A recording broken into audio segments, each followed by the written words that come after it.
No "the" needed here, just simply Castle of Dragon. And you might say, if brevity is what they were after, why not call it Castle Dragon?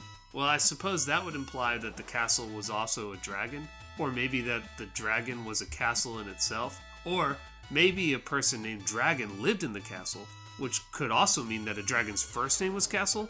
I don't know. In Japan, this game is called Dragon Unit. I think that's what's pictured here on the title screen. Jokes! Anyway, there are some positives here. The music is really good, the main sprite is gigantic, and the levels are pretty colorful and detailed. I've seen and heard way worse. Also, I like that you can upgrade your weapons, kind of like a shooter game or something like Power Blade, and that you can switch between a sword, which I think does more damage, and knives, which you can throw but are maybe weaker. I can't really tell. There's just one problem with Castle of Dragon that takes it from passable to straight up pass on this. The combat is abysmal. Terrible. When you're fighting these skeleton dudes, the hit detection for your sword is so hard to discern, and it's even less clear how it works with the bats and fireballs. I'll try over and over attempting to hit them, and I have like a 25% success rate. How did I only manage to hit the middle one and not the rest?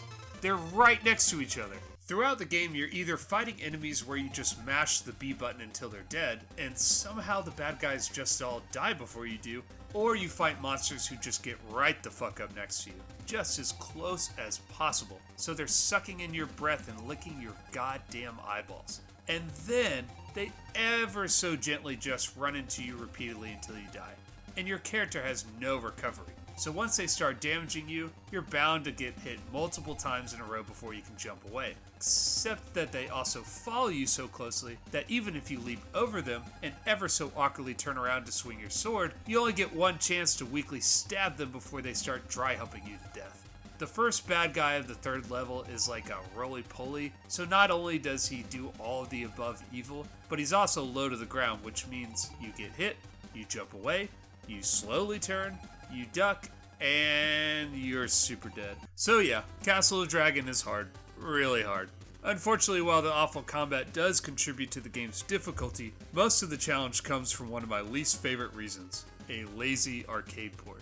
Arcade games were designed to be challenging because the more you die, the more money you pump into the machine. Because of the era of gaming that the Nintendo inhabited, there are a ton of examples of arcade games being converted into NES cartridges with similar levels of frustration.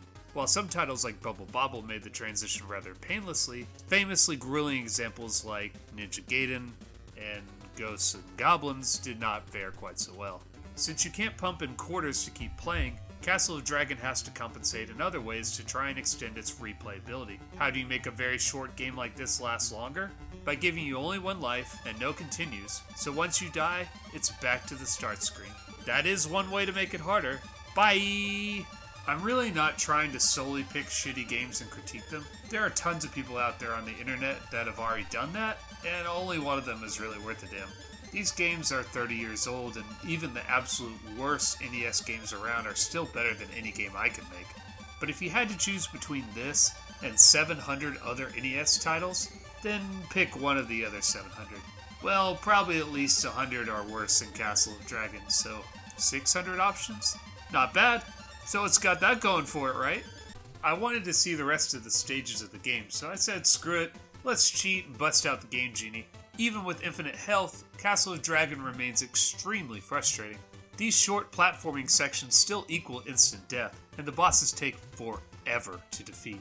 Finally, you reach the titular dragon, whack his head a gazillion times, and rescue the princess. The end. Or is it? While trying to find codes to plow through Castle of Dragon, I discovered this cryptic cheat online. While walking through the corridor to the princess, after beating the last boss of the game, press and hold up, left, A, B, select, and start on controller 1.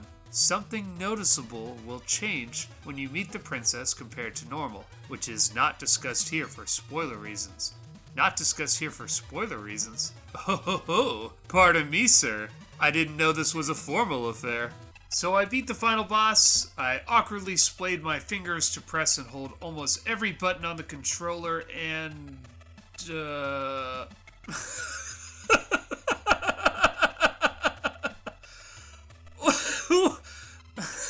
I can't even tell what I'm looking at here. Is that her shoulder? Or does she have 3 nipples? Oh shit, maybe it's Kawato from Total Recall growing out her chest. Whew. Okay, anyway. So the developers decided to get pervy and sneak in this nude mod into the game. I obviously find it pretty funny, but now that I've calmed down a bit, what exactly am I looking at? Compare this to the footage of the original where she keeps her dress on. Isn't that jumbled mess of pixels just her exposed shoulders?